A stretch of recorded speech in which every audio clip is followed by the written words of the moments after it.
Bonjour aux lecteurs de notre chaîne YouTube et au monde du forum de rcmac.com. Alors on se retrouve pour la suite, la seconde partie de notre vidéo sur la présentation des buggy pirates. Alors là on a un flasher, là on a un shooter 2, mais il y en a plusieurs, il y a plusieurs noms, mais c'est toujours la même bagnole en fin de compte. Il n'y a que la carrosserie qui change de chez T2M. Donc c'est des buggy 1 dixième XL. Et XL, c'est pas pour rien. Vous allez voir, on va le comparer notamment à du buggy 1 dixième classique, et aussi à du 1 huitième. Vous allez voir que c'est, pour moi, c'est du 1 neuvième en fin de compte. Et ça présente certains avantages, notamment, ça on va le regarder aussi, pour le montage des roues, les différentes roues qu'on peut monter, les carrosseries qu'on peut monter. Alors dans la première vidéo, c'est pour ça que j'ai voulu couper en deux, on a fait la présentation du kit, on a regardé les notices, voilà, en général la voiture. Donc je vous invite à regarder dans l'ordre, parce que je donne toutes les explications. Dans la seconde, on va vraiment regarder la conception de la voiture, ce qui est bien, ce qui est pas bien, ce qui est un peu douteux, comme d'habitude, comme souvent je fais. Et on va un peu démonter, on va démonter les roues, on va commencer à décortiquer un peu. Là, je suis en train, on va voir ce qu'on peut monter comme roue. C'est pour ça que j'ai mis pas mal de roues devant moi là. Donc les projets qu'on peut avoir sur cette base-là, et à mon avis, on peut en avoir beaucoup. Ça, et c'est ça que j'aime bien. Moi. Dès qu'une voiture, il y a des voitures qui m'inspirent pas trop. Je dis bon, là, il n'y a pas grand-chose à faire. Mais il y a des voitures, on peut se taper des petits délires. Et je pense sur cette base-là, on peut faire pas mal de choses. Je pense qu'on peut quasiment le transformer en short course 4x4. On peut le transformer en buggy, je pense, un huitième compact un peu. Voilà, on peut faire pas mal de choses. On peut adapter plein de choses aussi d'autres marques, je pense, enfin des bidouilles pour améliorer au niveau, si on veut se taper un délire au niveau des amortisseurs, au niveau même du combo qu'il y a dessus, les carrosseries, ça j'en ai déjà parlé, mais je pense qu'il y a beaucoup de choses à faire avec sur cette base-là. Alors, je rappelle qu'il y a un sujet qui sera, là je ne l'ai pas encore ouvert, mais qui va être ouvert sur le forum de rcmac.com, où on va tout redétailler, je vous mettrai toutes les photos, et au fur et à mesure, je vous mettrai les pièces que j'ai démontées, tout ça. Et dès que j'arrive à en choper une voiture comme ça, parce qu'on va en prendre une pour l'association, là on fera le démontage complet, on fera des tests, et après on fera plein de choses. Ça, j'ai plein d'idées. Le problème, c'est que c'est des voitures qui sont actuellement, là on est avant Noël, ça fait déjà depuis la pandémie, c'est vrai qu'il y a des problèmes d'approvisionnement chez les fournisseurs. Et là, j'ai vu dans les stocks, notamment le Shooter 2, il est à 0. Alors Cyril a réussi à en choper quelques-uns, mais pas assez pour que j'en prenne un sans que ça manque à quelqu'un. Moi, généralement, quand je prends une voiture, c'est parce qu'il y a du rab. Et là, il en a vraiment très peu. C'est des voitures qui sont demandées. Là, il va recevoir une nouvelle version, une autre version. Je verrai. Là, normalement, il l'aura en quantité. Donc, je verrai si je prendrai sur cette base-là. Mais ça, c'est prévu qu'on en prenne un au niveau de l'association. Surtout que Cyril, il va nous aider un peu pour qu'on puisse vous faire tout ce qui est test et surtout évolution. Et on fera des tutos. Donc, ça, c'est sûr. C'est une voiture qu'on va suivre sur le forum et sur la chaîne YouTube. Donc, si vous en achetez, vous ne serez pas abandonné techniquement. Voilà. Allez, premier truc qu'on va faire, on va commencer à regarder de plus près la conception. Donc, on avait déjà parlé des carrosseries, de l'aileron. Je rappelle que l'aileron, c'est un aileron 1 huitième. C'est strictement le même que sur les 1 huitième. Donc, vous voyez, ça vous montre un peu l'échelle de la voiture. Mais vraiment, il y a plein de choses à voir au niveau notamment des roues. Allez, on regarde ça tout de suite. On va commencer par parler de cette histoire d'échelle. Et ça, c'est important parce que eux, ils mettent en avant, enfin, c'est mis en avant comme un 1 dixième. Alors, il y a marqué XL, mais on a du mal à se rendre compte de l'importance de ce mot XL parce que c'est beaucoup plus gros qu'un 1 dixième. Vous allez pouvoir le voir. Alors, c'est pour ça que j'ai mis deux voitures à côté. Donc là, j'ai mis c'est mon BXR S1. Là, c'est un pur 1 dixième qui est vraiment aux normes au niveau, par exemple, réglementation en compétition. Voilà, c'est ça qui fait. On s'en fout de la compétition, mais je veux dire, c'est ça qui donne à peu près l'échelle. Donc là, je l'ai mis à côté et on peut voir, quand on met comme ça, qu'il y a quand même une sacrée différence au niveau de l'empattement, mais aussi au niveau. Voilà, là on le voit de la voie. Il y a une roue d'écart, carrément une largeur de roue, et de diamètre des pneus aussi. Regardez le diamètre. Là, c'est vraiment. Je ferai, de toute façon, tout ça, je le ferai en photo. Vous aurez toutes les tailles, les dimensions, tout ça, j'indiquerai sur le forum.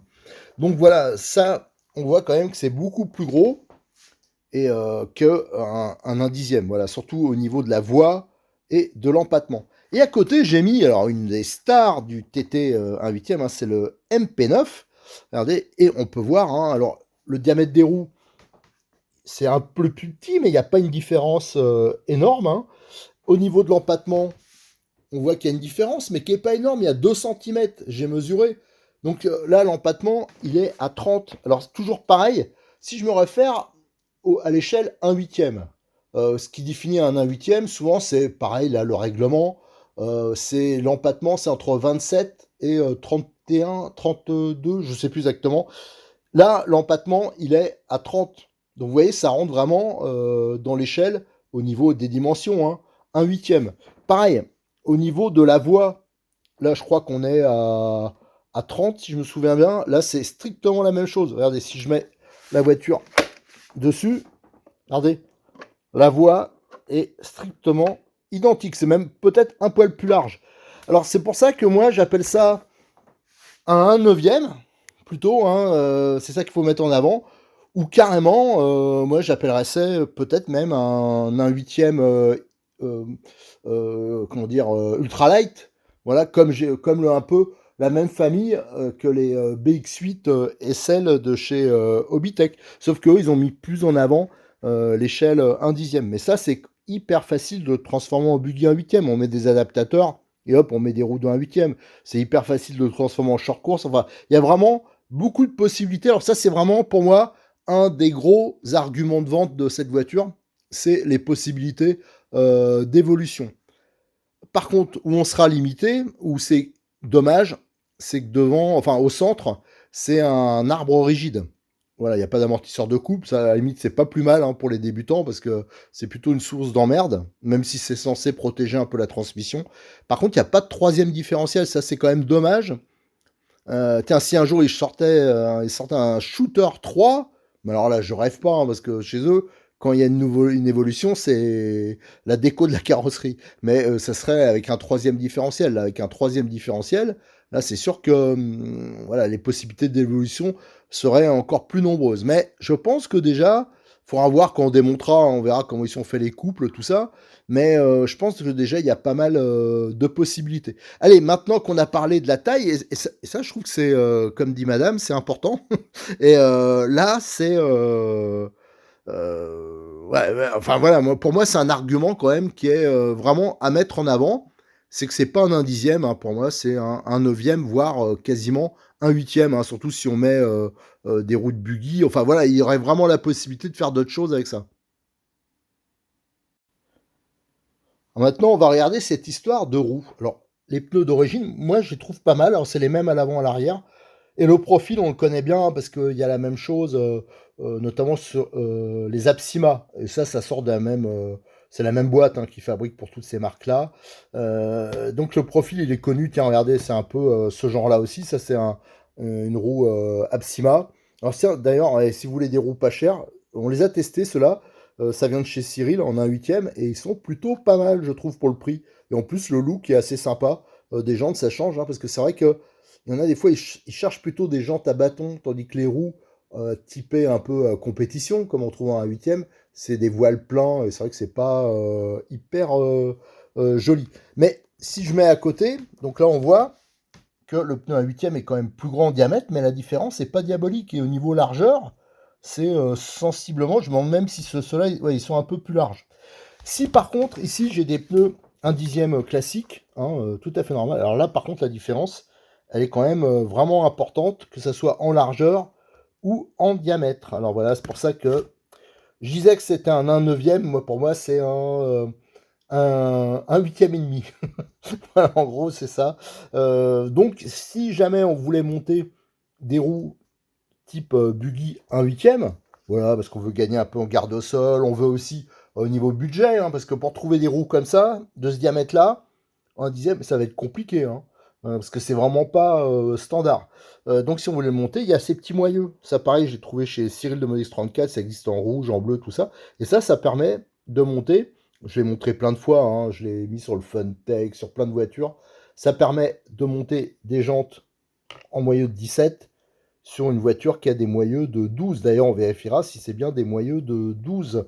Voilà, ça je vous ferai la démo plus tard, hein, peut-être pas sur cette vidéo, mais dès que j'en ai un, moi, je ferai les essais de façon comme d'habitude, avec plein de roues, plein de... Voilà, on fera les tests.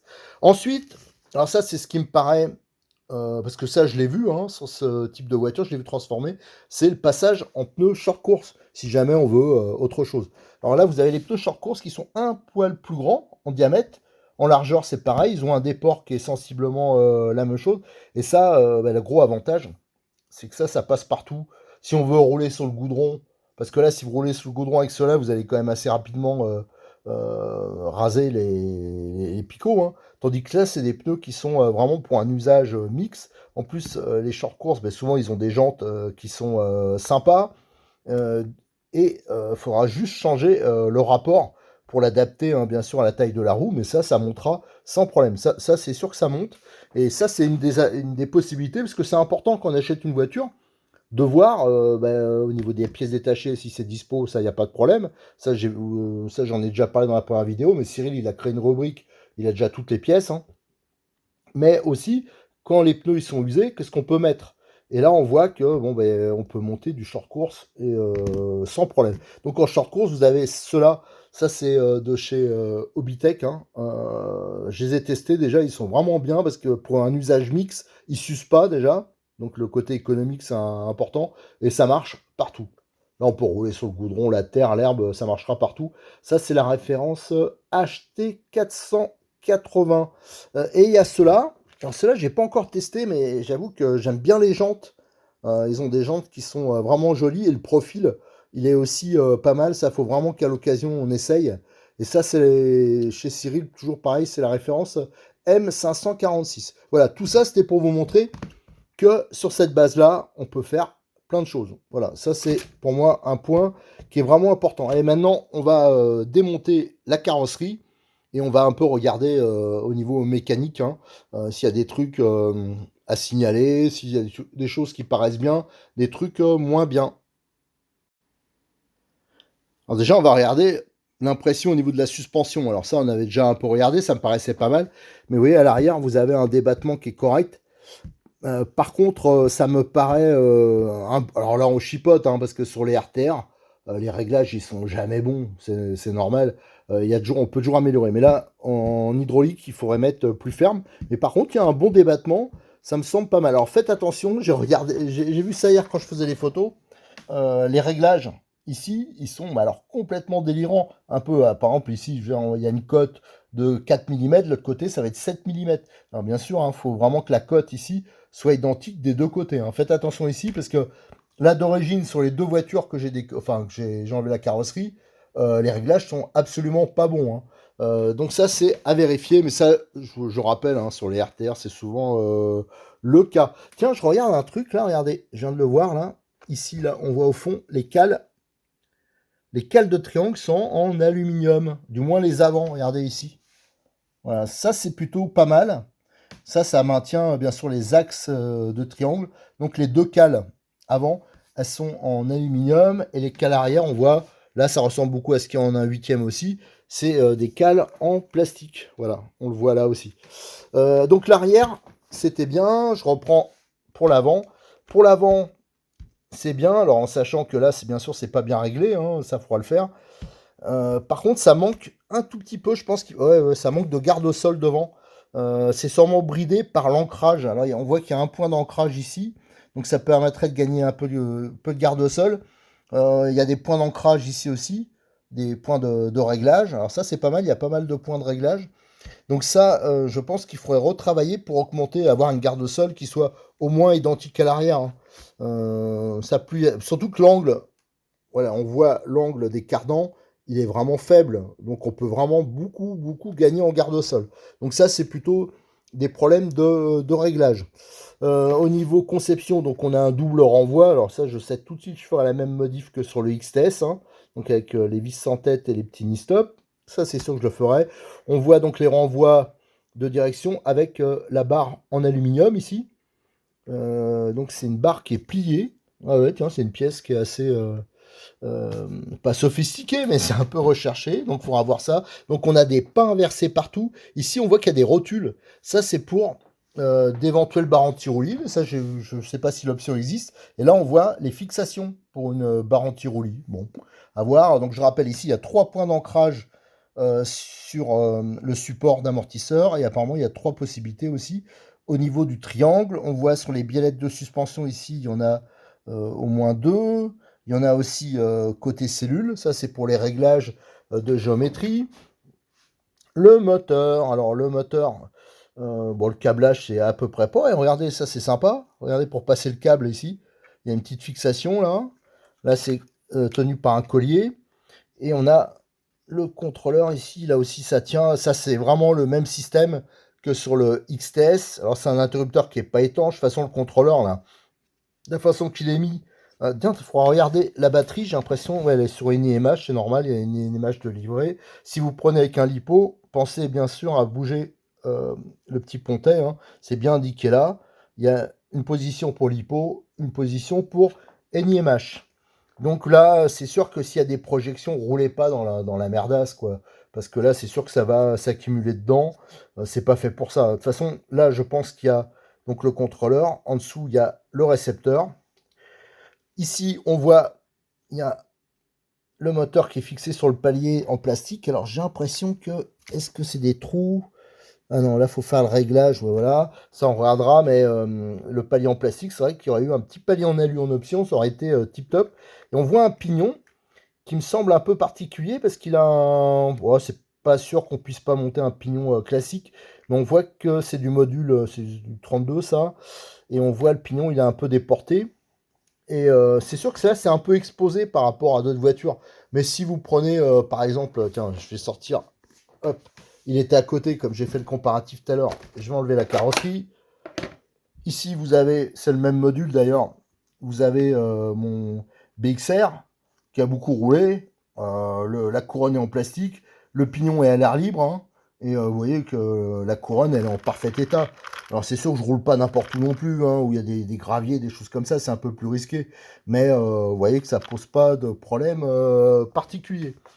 Ici, on voit le châssis, il est pas mal nervuré. Là, enfin voilà, il y a quand même de la place ici, un petit renfort. Parce que je pense que le châssis, il y a une partie avant, une partie arrière, ouais, c'est ça. Donc ça doit être peut-être vendu à chaque fois séparément. Vous voyez, dans plusieurs parties, le châssis. Hop. Donc de l'autre côté, on a la fixation de la batterie. Alors en fin de compte, c'est juste une bride comme ça.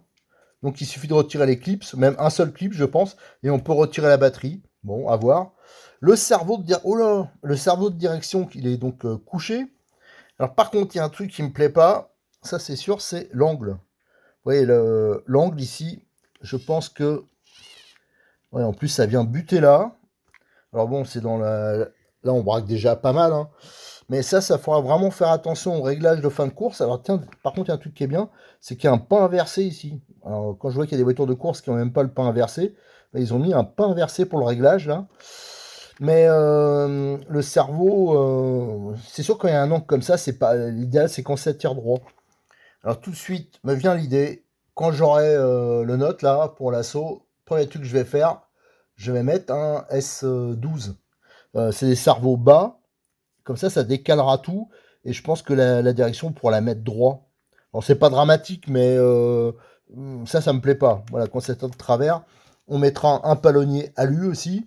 Voilà, c'est des petites choses qu'on va faire. Ça, c'est sûr que je vais le modifier, hein. Cette partie-là, je vais le modifier. Mais autrement, il n'y a rien de spécial. Au niveau du train arrière, alors on reconnaît bien le plot, c'est le même que les Apsima, que XTS, hein. On voit ici la biellette. Alors les biellettes, ça c'est taille 1/8, hein. Ça c'est des chapes de 1/8. Je me demande si c'est pas celle d'Apsima, c'est du 4. Et on voit qu'il y a plusieurs points d'ancrage, hein, pour les réglages.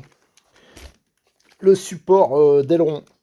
Bah là aussi, il y a ici plein de points pour régler, hein, l'angle, hein, son incidence. Mais le montage, hein, c'est pareil, hein, je répète, hein, le même système qu'Apsima. Les cardans, il me semble quand même relativement balèzes. Et c'est des cardans homocinétiques à l'avant, à l'arrière. Voilà. Et on voit, ça c'est à signaler, hein, parce que souvent des voitures comme ça, c'est des cardans à goupiller simples. Là, c'est des homocinétiques à l'avant, à l'arrière. On voit que niveau porte-fusée, il y a 2 points d'ancrage hein, pour les réglages. Donc ça aussi, c'est plutôt pas mal. Alors, ce premier bilan à voir comme ça, hein, la première impression, hein, pour l'instant, ce serait qu'il y aurait un peu de boulot à faire au niveau du débattement de la suspension de vent. Alors ça, c'est des chouïas, hein, c'est pas ça qui va empêcher la voiture de rouler. Mais si on veut améliorer, voilà, des pistes d'amélioration. Et cette histoire de cerveau, ça, j'aimerais bien voir s'il n'y a pas moyen de faire autrement. Le sauve-cerveau, je vois qu'il est réglable, hein, donc là aussi, c'est façon XTS, Absima. Alors souvent, il est réglé trop mou, donc il faudra voir, là, que je regarde. Ouais, visiblement, il est trop mou. Alors ça, je rappelle, hein, c'est réglable et il faudra vérifier à l'occasion si c'est sur roulement ou pas. Autrement, je pense que le kit direction qui existe chez Modélis 34 pour le XTS, il doit monter en lieu et place, hein. C'est-à-dire, je pense que c'est des bagues. Alors, il faudra vérifier. Mais le kit roulement avec le montage sur Nistop, ce sera déjà une évolution sympa. Alors, ce qu'on va faire maintenant, c'est qu'on va démonter les roues. Ça va permettre de voir la taille des fusées. La taille des fusées, souvent, c'est... Enfin, ça se voit si une pièce, elle est solide ou pas. Si, voilà, si on veut monter des roues un peu plus balèzes, monter un moteur plus puissant, faut voir si ça va supporter. Allez, j'ai démonté les roues, hein, parce que ce qui m'intéresse, c'est les portes-fusées, hein. Alors, ici, on a l'arrière, et qui est plutôt balèze. Donc, il y a 2 points d'ancrage. On voit qu'il y en a 2 aussi apparemment côté cellule, hein. Donc ça permet, alors là, il faut déjà bien connaître, hein, mais de régler la géométrie, notamment la prise de carrossage de la voiture. Donc ça joue bien sûr sur le comportement du bolide. Et on voit les longs triangles là qui sont renforcés. Il y a une nervure là. Et ici, la fixation avec des rondelles ici en plastique qui permettent de régler l'empattement. Si ces rondelles-là, vous les placez par exemple de ce côté-là, vous allez réduire l'empattement. Alors ça peut être pratique hein, pour adapter certaines carrosseries, mais ça joue aussi sur la tenue de route, hein. Plus l'empattement sera court, alors là c'est sûr que ça ne va pas jouer sur grand-chose, plus la voiture elle sera vive, hein. Donc ça c'est plus c'est long, plus ça sera stable. Donc ça dépend ce qu'on veut faire. Voilà. Donc là il est quand même assez balèze et il se prolonge pas mal pour protéger donc le cardan. Donc ça c'est plutôt pas mal et c'est du classique moyeu de 12. Et là les roulements je pense, j'ai pas regardé, tiens je l'enlèverai tout à l'heure. Bon, je pense que c'est des 5-10-4 normalement. Et ici à l'avant, on retrouve le même système de fixation un peu. Ça ils aiment bien celui qui fabrique les pièces pour T2M et aussi Absima, ce type de montage, hein. Et on a des porte-fusées donc classiques, hein. Donc je dirais un peu à la Kyosho, là, avec la protection. Là aussi, ça aussi c'est plutôt pas mal, là, la fixation supérieure. Et là, il y a ouais, 2 points d'ancrage, de possibilités d'ancrage. Et ça me paraît quand même assez solide. Ça faudra voir à l'usage, hein, mais ça semble plutôt pas mal. Voilà, donc ça, c'est un bon point. Alors, pour conclure, ce que je voudrais faire, c'est justement voir cette histoire de roue, ce qu'on peut monter. Alors, la première chose que je vais faire, c'est qu'ici, j'ai le kit d'adaptation de Modélis 34 là, pour monter des moyeux du 17 sur des moyeux de 12. Hein. Donc ça monte comme ça. Ici, cette pièce, il faut le monter au frein filet.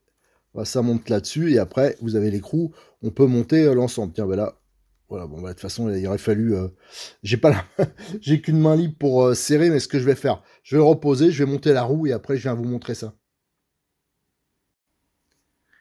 Alors, j'ai monté les roues de short course devant, les roues de buggy derrière. Tout ça, c'est pour tester, voir les possibilités d'évolution. Pour moi, c'est quelque chose de vraiment importante. Les roues de short course, ça monte sans aucun problème. Ça c'est vraiment un bon point. Comme ça, si vos pneus ils sont usés, cherchez pas à monter du short course. L'avantage, hein, c'est que ça sera beaucoup plus résistant et en plus, ça a du look, quoi. Les jantes, elles ont souvent un aspect réaliste et c'est souvent des pneus performants et d'utilisation mixte, notamment les Obitech, là, ils sont vraiment bien ceux-là. Ça, c'est un bon pneu.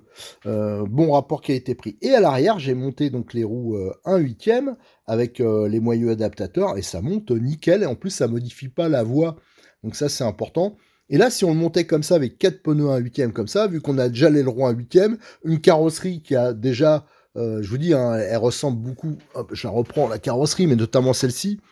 Là, j'en ai pas, mais si j'avais une carrosserie de Cobra 811, c'est quasiment la même chose et c'est la même taille. Donc là, on obtiendrait, moi je monte 4 roues comme ça, moi j'ai un buggy 1/8, hein, et une voiture à la limite qu'on peut inscrire à une amicale. Alors c'est sûr qu'on n'ira pas vite, mais c'est dans les tailles, nous dirons, réglementaires.